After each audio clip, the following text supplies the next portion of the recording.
at Crafty Hope and welcome. Today I'm working with a graphics material. You've probably seen it before. It is shrink film, but I'm going to use it in a way I've never used it before, and that is in my Inkjet printer. So I want to tell you about this. It comes in packs of 6 that are 8.5 by 11, so like a regular sheet of paper. So when you are working up what your design is going to be to print out, just the regular size of a regular sheet of, well, a standard size of American copy paper. So I did that. I did a couple different things. So here is what I actually printed out. I am using the clear film, but it also comes in a white, at least the Inkjet printable. So you can see here that this is see-through. And this is my design. I did a couple different things. I'll admit I could not find a broken apart skeleton like this that I wanted to use anywhere online. So I ended up having to use, I'll admit it, I used AI to create this image. It was not perfect. It had too many legs. I had to then fix it. So these are images I did find for free online that I stuck together, and this I could not find a retro cat that I wanted, so I ended up having to draw one myself using a combination of colored pencils and markers and paint pens, and then I scanned it on my scanner. I could have also taken a picture of it and imported it into Photoshop, which is where I kind of arranged all of these. If you use Canva or some other kind of program like that, I'm sure it'd be fine. So now I've printed it out just like I would a sheet of paper. Oh, I am so sorry. The air conditioner is popping on. Yes, we're talking about Halloween, but it is still hot here in South Alabama. So I'm gonna get to my next steps and I will voice over the rest of this. This is really a simple process. There's just a couple things you need to remember when you're working with shrink film, and we'll go over those over the course of this video. So I started these fun Halloween earrings with my skeletons, which were my first idea. So I was like, we're going to start with them. And I'm using a regular pair of scissors here. Well, actually I switched scissors here, but just because I was doing something more exact, I wanted to use some more precise scissors, but whatever scissors you have will cut this shrink film before you shrink it. So for the skeletons, as you can see, I'm cutting out each little section of this, I like to leave a little bit of an edge to it. I will say, when you get to the portion where you are going to put holes in this, keep in mind how close you are to the edge of the hole, because that will help determine what size of jump ring you'll need to put all of your pieces together. Now, what I wanted to do was you can see what I'm doing. I am cutting apart all of the bones and sections of this because I wanted to create the dancing skeletons like from Disney's dancing skeletons, so that as you wear these earrings, they jingle and move and do things. And even in some of the pictures you'll see at the end of this, you'll see them bent in all kinds of fun yoga type poses. They're so fun. So once I got all of this cut out, I pulled out my Crop-a-dile. You can use whatever kind of hole punch you have that will punch through this. I just like that there was a smaller hole on the Crop-a-dile for me to get smaller holes on here, so since some of these pieces are really small. And I did use a little bit of a Sharpie pen or some kind of other fine pen just to mark where I wanted a couple of the holes so it could be more precise. I wanted to make sure I got in the middle of the skeleton head. But for this, some of the bones on this gave me some of the bones on there showed me kind of where everything needed to be. And I did lay my skeleton out to do this so that I would know exactly where I wanted those holes to be punched and didn't pick up the wrong bone and punch a hole in the wrong place. So I'm giving you another view of just how easy this is to punch each of these. And I'm going to go ahead and tell you it is important that you punch these holes, all of them, before you shrink this film, because once it is shrunk, the plastic thickens up and becomes very solid, and it's going to be, well, near impossible to get a hole in where you want without damaging it or having to put in a lot more work. Now to shrink it, I am using my oven. You could also use a heat tool if you're doing something quick and fast, but I laid down a sheet of parchment paper on mine. And again, I'm putting everything where it was. I'm putting another piece of parchment paper and then a cake pan on top. This was a tip I saw on the grafixarts.com website. And yeah.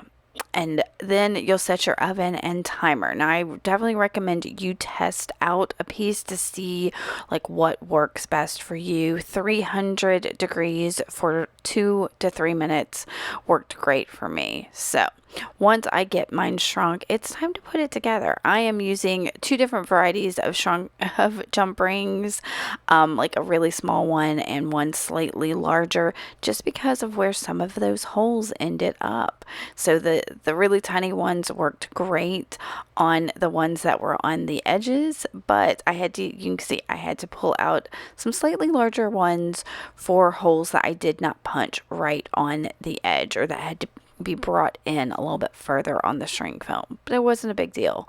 I just made sure, especially with like some of the arms and legs, that it all matched, so the legs were longer in some places than in others. I'm also going to remind you that when you use jump rings, you really want to have 2 pairs of pliers, and you want to make sure that you twist open your jump rings. Do not pull them apart. You'll see me here, twist, open and close, to make sure that you get a good closure so that none of your pieces fall apart. Now, this was my most intense jewelry piece here, and I'll show you the rest of them in a minute. So I made sure I did my skeleton first because he had a lot of parts, and the other 3 I do separately. So to finish this one off, I'm adding 2 jump rings at the top of his skull, and then an ear wire. And that, again, I'm just twisting open and slipping on the jump rings, making sure that the back of the wire faces the back. But with this clear shrink film, you can see some of the image through the film even after it's shrunk. It does become a little more opaque, but you can definitely see it through it a bit more. And I really love that for like jewelry and earrings, where some of the back of it might be visible. So the rest of these, I'm doing the same process, cutting them down into the shape that I need. For these hats, I am going to make a little bit of leave some of the shrink film that is not printed on exposed, so I have a place to punch my holes. And then for my cats, I lined them up. Now these, I really loved that I only had to draw this once and then it could print it out. And that's what I really like about the shrink film. I could have the exact same image 2 times. So if there's something that you need a lot of course you could use some of the other shrink film and draw it on there, write somebody's name individually, whatever. But you know, I'm not the greatest artist, and so the fact that I got one of these cats to turn out, yeah, it was great that I could print it out. Now I did, like I said, line those up and give them their own kind of funky shape. And then for punching the holes, again, I'm taking just a felt tip marker. I think that's like I said, it's a Sharpie felt tip pen. And I marked where I want my holes, and then I could match up the pieces. And I think that's what I did there. I matched up the pieces, and then I could punch the holes exactly in the exact same spot. So that's great, again, for something, if you're making multiples of things, you can just match them up and then punch your holes. So yeah, there's my there's my other witch hat. How did I get on top of it? I don't know, but I think I'm gonna show y'all here that lining all of that up, kind of laying everything out, matches here's where I match up my holes. I knew I did it, so I lined that up and could make sure that on both pieces I got the holes in the same spot, so that, you know, if you want the legs to be all akimbo and in different places, that's great too.